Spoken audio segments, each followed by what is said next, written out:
वैसे तो मुल्क के अंदर सियासत के हवाले से अगर हम बात करें तो वो जमूद का शिकार है, एक तरीके से एक डेड लॉक है, बंद गली के ऊपर सारा निज़ाम जा रहा है। लेकिन इस हफ्ते थोड़ी सी हिलजुल हुई है और हिलजुल इस तरह से हुई है कि तहरीक इंसाफ जो है वो मुख्तलिफ सियासी जमातों के साथ राब्ते कर रही है और तहरीक तहफ़्फ़ुज़ आईन पाकिस्तान के बैनर तहत एक 21 और 20 दिसंबर को एक कॉन्फ्रेंस भी हो रही है। अब इसलिए जमात इस्लामी के वफ़द से जाके मिला गया, वो फिर विजुअल्स आप देख सकते हैं। मौलाना साहब के साथ मुलाकात हो रही है तहरीक इंसाफ के वफ़द की, शेरपाव साहब से मुलाकात हो रही है मौलाना साहब के इस बाद। लेकिन इस पूरी एक्सरसाइज के अंदर फिलहाल PMLN जो है वो शामिल नहीं है, हुकूमती इत्तेहादी जमातें शामिल नहीं हैं। जो हुकूमत है वो उसको रद्द करते हुए कहती है कि जिस कॉन्फ्रेंस के अंदर हुकूमती जमातें शामिल नहीं होंगी उस पर कोई कंसेंसस बिल्ड नहीं हो सकता है। जरा ये सुनिए उनका मौक़िफ़। कौमी कॉन्फ्रेंस ये कैसे है?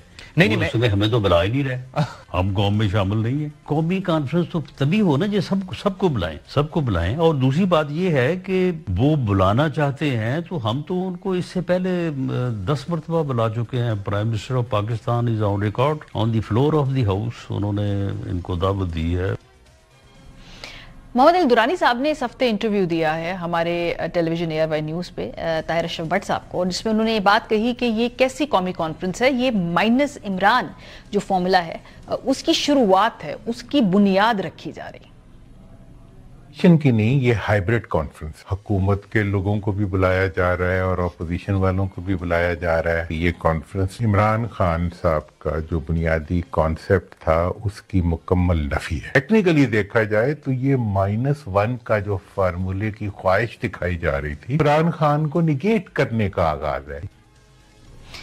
दूसरी तरफ सीनियर सहाफ़ी अंसार अब्बासी साहब ने जो 17 दिसंबर को स्टोरी की है उसके मुताबिक वो कहते हैं कि एक सरकारी ओहदेदार और PTI के 3 जो साबिक रहनुमा हैं और कुछ वुज़रा हैं उनका आपस में राब्ता हुआ है और एक कोशिश की जा रही है कि कौमी मुज़ाकराती कमेटी के तहत एक फ्रेमवर्क बनाया जाए, सियासी दर्जा हरारत को कम किया जाए। और इस कमेटी में चंद बाअसर ओवरसीज पाकिस्तानी भी शामिल हैं और सरमायाकारी को इन तमाम कोशिशों से मशरूत भी किया गया है।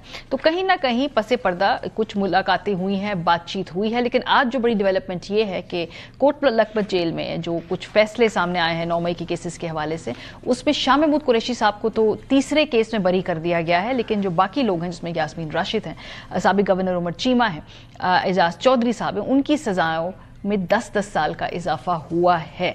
सो प्रोग्राम के पहले से हम इस पे बात करेंगे। बैरिस्टर अकील मलिक साहब हमारे साथ मौजूद है, वज़ीर ममलिकत बराए कानून इंसाफ। शफी जान साहब मुआविन खुसूसी वज़ीर आला खैबर पख्तूनख्वा बराए इत्तलात। शफी जान साहब, मैं आपसे आगाज़ करती हूँ।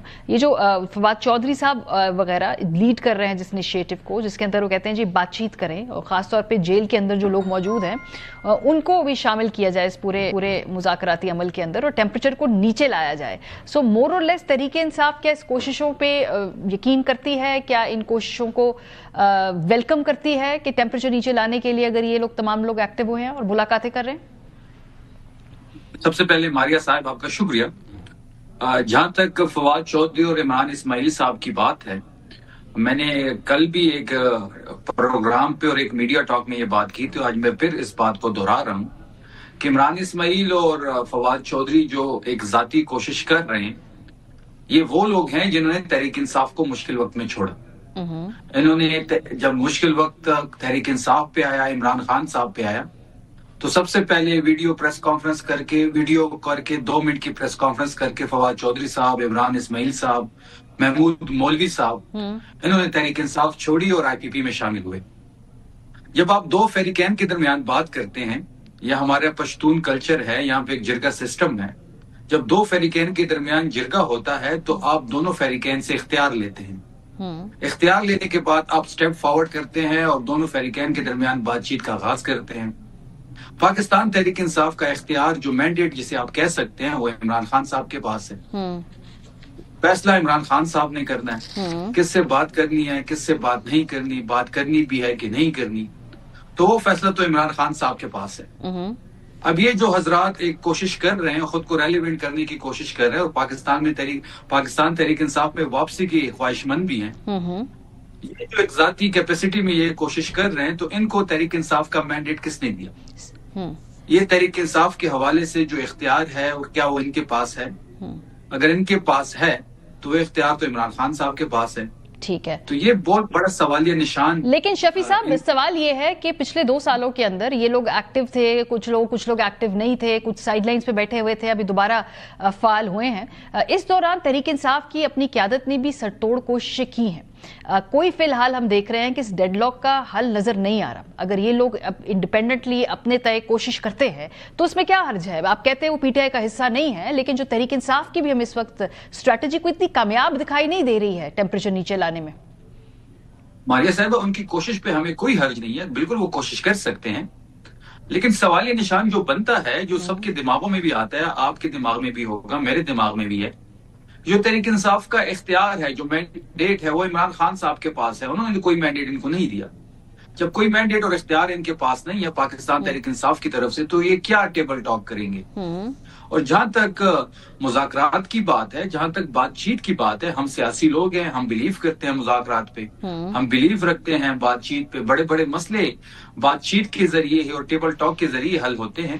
لیکن ابھی جو فضا اس وقت بنی ہوئی ہے, جو ایک ماحول بنا ہوا ہے, جس طریقے سے تحریک انصاف کو, اس کے لیڈرشپ کو, اس کے ورکرز کو دیوار کے ساتھ لگانے کی کوشش ہو رہی ہے, جو رویہ خیبر پختونخوا کی وزیر اعلیٰ کے ساتھ رکھا ہوا ہے انہوں نے, اس ماحول میں کیسے بات چیت ہوگی, اس ماحول میں کیسے مذاکرات ہوں گے؟ یہ اعتماد کی فضا ہی نہیں ہے. نہ ہم اگلے پہ اعتبار کر سکتے ہیں, نہ اگلے پہ کوئی اعتماد ہے ہمیں, نہ ہی اگلے کا کوئی اختیار ہے. تو یہ ساری چیزیں حکومت کا آپ سے کہتے ہیں اختیار نہیں ہے, مقتدرہ کا آپ سے بات کرنے کا موڈ نہیں ہے, تو پھر معاملہ کیسے آگے بڑھے گا؟ دیکھیں, وہ تو واضح ہے, یہ چیز بڑے واضح ہے کہ حکومت کا کوئی اختیار نہیں ہے. حکومت کوئی بل بھی اپنی طرف سے پیش نہیں کر سکتی, کوئی قانون سازی بھی نہیں کر سکتی. کسی چیز کا فیصلہ یہ کیبنٹ میں لاتے ہیں تو پہلے وہاں سے اپروو ہو کے آتا ہے, اور ان کے پاس اختیار بھی نہیں ہے کہ اس فیصلے میں یہ زیر زبر کا یا کاکی کا کچھ فیصلہ کریں, یا کچھ ڈیفرنس لے کے آئے, یا کچھ چینج کریں.